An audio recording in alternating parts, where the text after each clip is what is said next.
Welcome back mga kababayan sa Tagalog Crime Stories kung saan ibinabahagi ko ang aking obsession sa true crimes at isinasalaysay ko ito sa Tagalog. Kung gusto mo ang mga ganitong contents, make sure to subscribe at turn on all the notifications para lagi kang updated sa mga bago kong videos. Kung gusto mo naman na suportahan ang aking channel sa ibang paraan, you may do so by checking these options.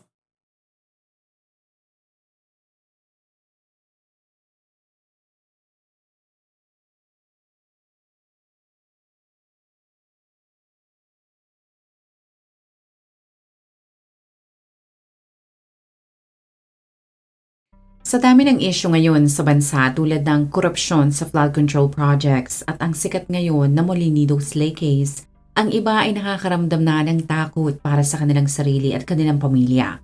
Mapa telebisyon o social media ay tila lagi na lamang may patayan. Pero kahit magulo sa ibang lugar sa bansa, ang mga residente sa Barangay Mohon sa Malolos na makikita sa probinsya ng Bulacan ay kampante sa kanilang kapaligiran sapagkat ni isang beses ay hindi sila nakaranas na ma-feature sa balita na mayroong nangyaring patayan. Sa linis ng record, ang barangay tanod na si Roberto Sumintak ay ipinagmalaki na gustong-gusto nilang mamuhay doon dahil tahimik at confident sila na ang kanilang mga kapitbahay ay hinding-hindi gagawa ng masama. Pero ngayong buwan lamang, February 1, 2026, ay unti-unti nilang kinwestiyon kung nakapasok na ba ang mga masasamang loob sa kanilang lugar sapagkat nasama sa headlines ang Barangay Mohon dahil sa isang karumal-dumal na krimen. Ayon sa interview kay Regional Office Director Piñones, pagkatapos nilang matanggap ang report na merong bangkay ng isang taong nakita, ay mabilis silang nagtungo sa Felicissima Village sa Barangay Mohon. Dahil sa naaagnas na ang labi ay mabilis nilang nilagyan ng tape ang lugar. Nang makarating ang Soko ay doon nila nalaman na ang bangkay ay nasa loob pala ng isang septic tank. Nang ma-retrieve nila ang labi ay nangangamoy na ito. Bukod sa katawan ay nakita rin ng mga investigador ang isang helmet at GV box na naglalaman ng ilang mga identification cards. Gamit yun ay nagawa nilang makilala na ang bangkay ay sa lalaking kinilalang si Renato Kasaway Jr. Habang abala ang mga otoridad sa pagdadala sa labi sa morgue para masuri ito ng medical examiner, isang pamilya naman ang walang sawang naghahanap sa kanilang kapamilya. Natapos lamang ang kanilang paghahanap nang mabasa ang isang balita na ang kanilang kapamilya ay natagpuan na. Sa mga reports ay naiulat na si Renato ay isang mabuting ama, anak at kapatid. Ang ilan na nakakilala dito ay inilarawan na ito ay hindi mayabang na tao. Kaya nang sumapit ang kaarawan nito noong January 24, marami ang bumati at masaya na nadagdagan na naman ng isang taon ang buhay nito. Pero sa halip na matapos sa kasiyahan ng araw na yun, ang pamilya nito ay nagtaka sapagkat hindi na nila nakita si Renato. Nang ito ay hindi umuwi ng bahay noong birthday nito, kinabukasan ang kanyang asawa ay mabilis na pumunta sa presinto para mag-file ng missing persons report. Ibinahagi ng ginang sa mga otoridad na ang huling beses niyang nakita ang biktima ay mga 8:30 ng umaga. Si Renato ay nakasuot ng sando na kulay green, dark gray shorts, striped hoodie jacket at itim na tsinelas. Ito ay di umunong kalmadong nagpaalam at sakay ng motorsiklo na may plate number na 748 RCP, si Renato ay pumunta na sa destinasyon nito, sa barangay Panasahan sa Malolos, Bulacan. Ngunit ayon sa misis nito ay hindi na ito bumalik kahit maraming beses niya itong tinawagan o tinext. Kasabay ng paglapit nila sa mga otoridad, ang ilang kapamilya ni Renato ay ginamit naman ang social media upang manawagan at humingi ng tulong sa publiko. Isa ang post na ito sa marami nilang pagtatangka na mahanap si Renato. Sa dami na ng mga kasong na-cover ko na tungkol sa pagkawala ng mga tao, ay gusto kong magbigay ng kaalaman sa inyo na maaaring makatulong. Karamihan ng mga cellphone ngayon ay meron ng tinatawag na location sharing feature. Kung wala ay meron namang mga applications na pwede mong i-download.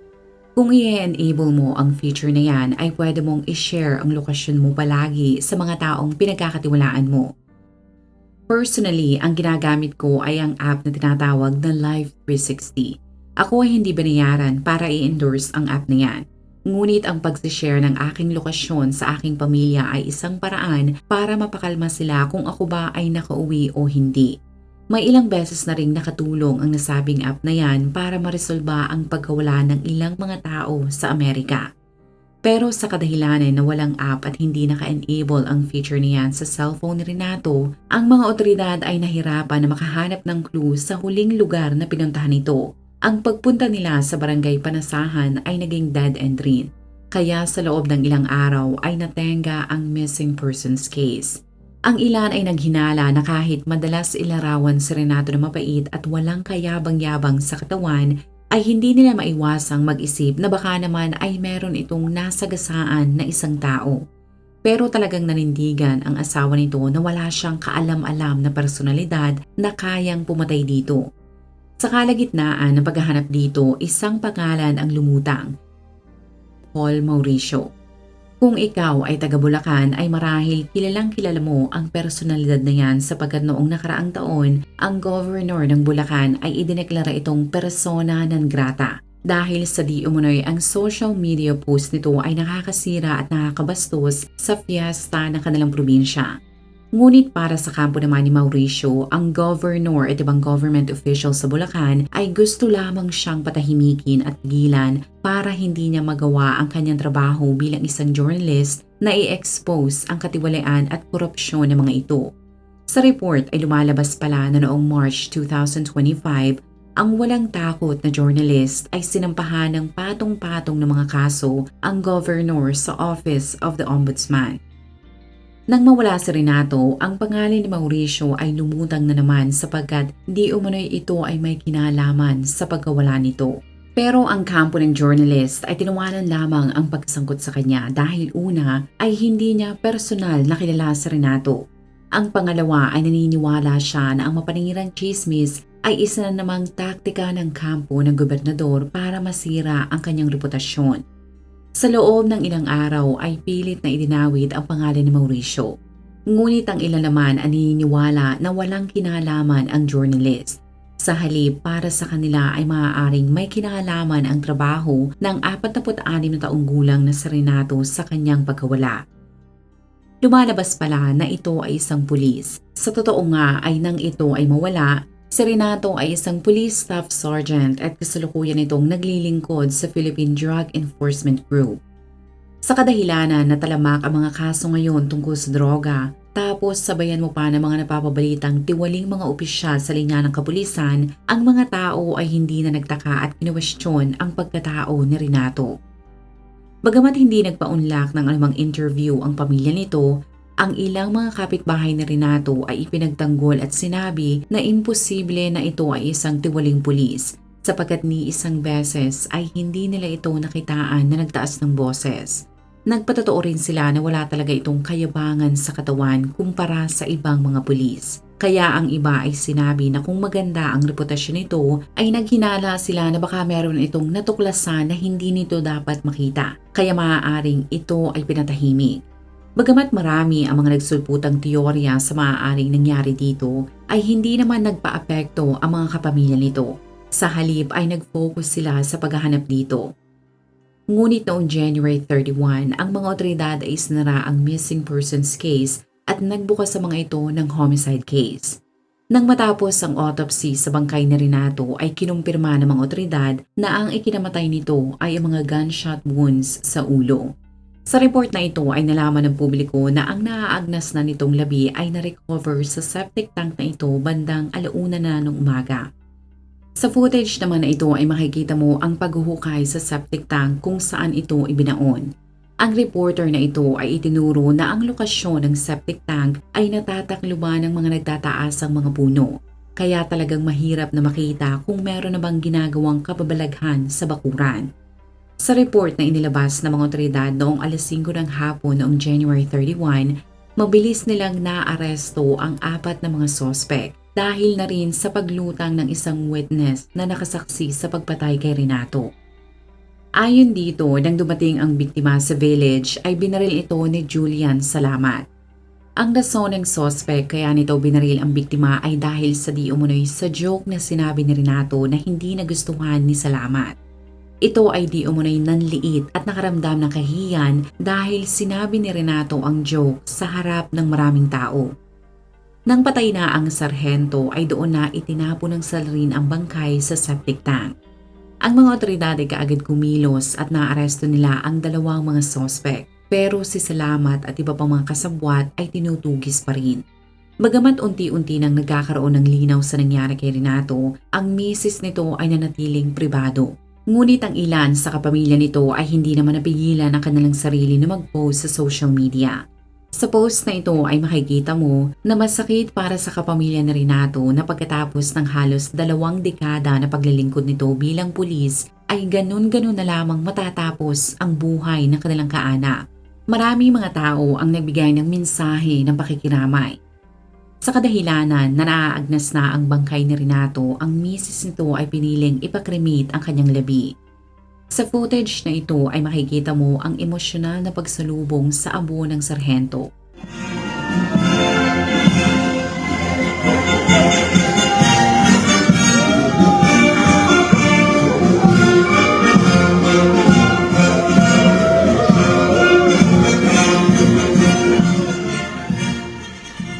Diyan ay maririnig ang hinagpis at pagmumura ng ilang kapamilya ng biktima sa tindi ng ginawa sa kaanak nila.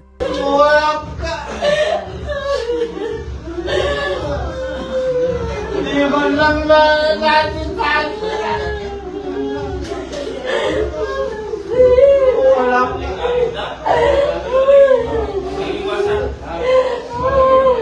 Wala ka naman!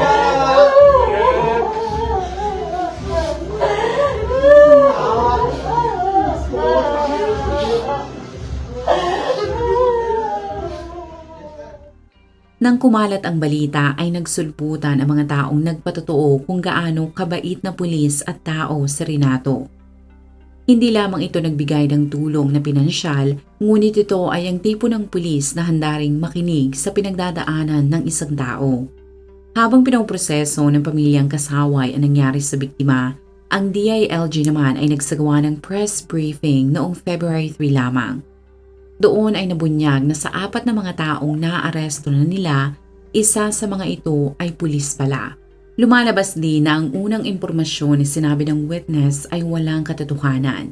Sa halip, ang talagang nangyari ay sinadya pala talagang patayin si Renato. At para maintindihan mo ang punot dulo ng kasong ito, ay kailangan nating bumalik noong December 24 noong nakaraang taon.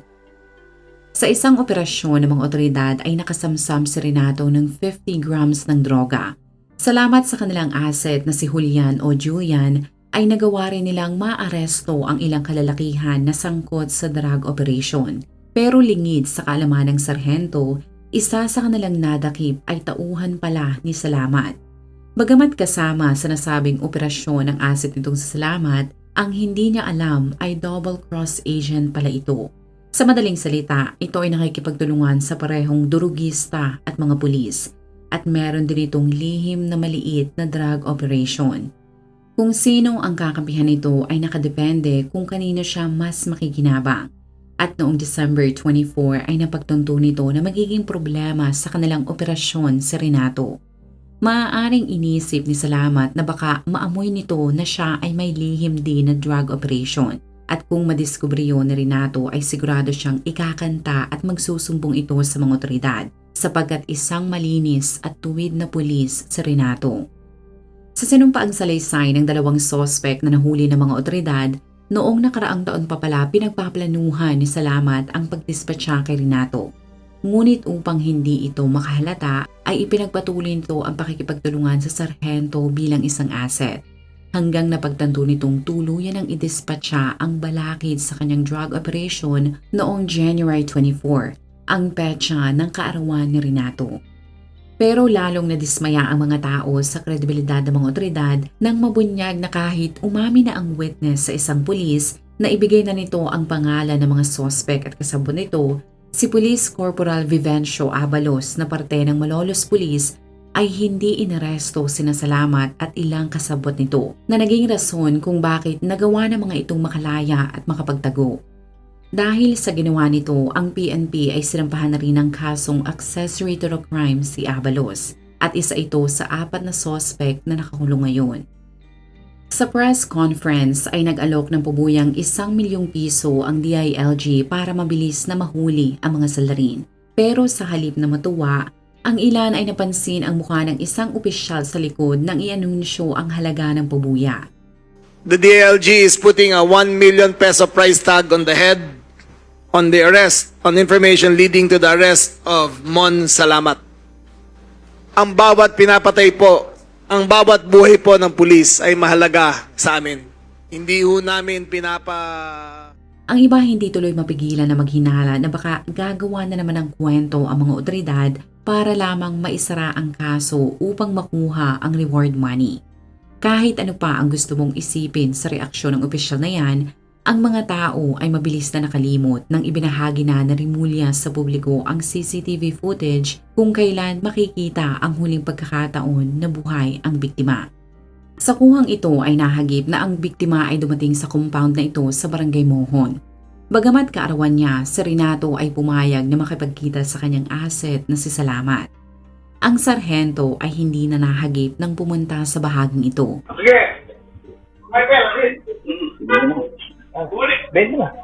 Maya-maya pa ay 5 putok ang umilingaw-ngaw.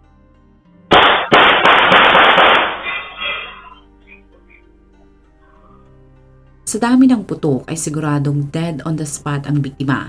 Ngunit ang napansin ko na talagang nakakakilabot ay kahit ilang putok ang narinig nila, ang mga taong ito ay hindi man lamang tumayo o nagtaka sa kung ano ang nangyari, na tila ba alam nila na mangyayari yun, na kahit hindi ako eksperto ay talagang masasabi mo na nakaplano na talaga na itutumba noong araw na yun sa Renato. At tila ba hindi yun ang unang beses na itong ginawa, na sanay na ang mga ito na parang ang pagpatay at pagbaril sa isang tao ay maihahalin tulad na lamang sa pagpaputok sa isang lobo. Ilang segundo pagkatapos marinig ang sunod-sunod na putok ng baril, makikita ang paglabas na Salamat. At inutusan nito ang ilang tao doon na linisin ang crime scene. Maririnig mo rin na ang mga ito ay mas nag-alala pa sa pagkalat ng dugo na para bang mas mabigat pa yun kesa ang pumatay ng isang tao. Sige na.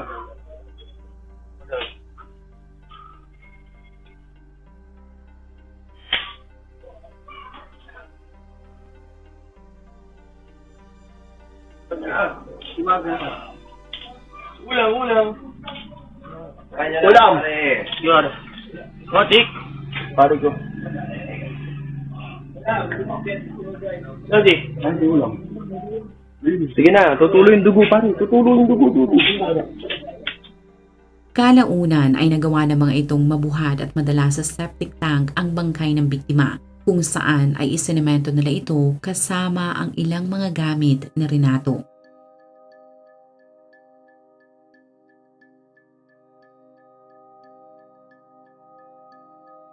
As of this recording, February 4, 2026, ang mga otoridad ay pinaghahanap pa rin si Salamat at 6 pa nitong mga kasabwat. Sana ay meron akong malinaw na litrato ng mga wanted, pero dahil sa hindi naman nagre-release ng maayos na litrato at footage ang mga otoridad, ang kopya ng larawang ito lamang ang maibabahagi ko sa inyo. Sana sa mga susunod na araw o linggo, ay opisyal na silang mag-release ng wanted posters ng mga suspect para mabilis na mahuli ang mga ito. Kung ikaw ay nakinig hanggang sa dulo ng video na ito, maraming salamat sa panonood sa episode na ito. Please consider leaving a comment or i-like ang video na ito. At kung may kaso ka na gusto mong i-cover ko, please let me know. Magandang araw sa iyo, kabayan.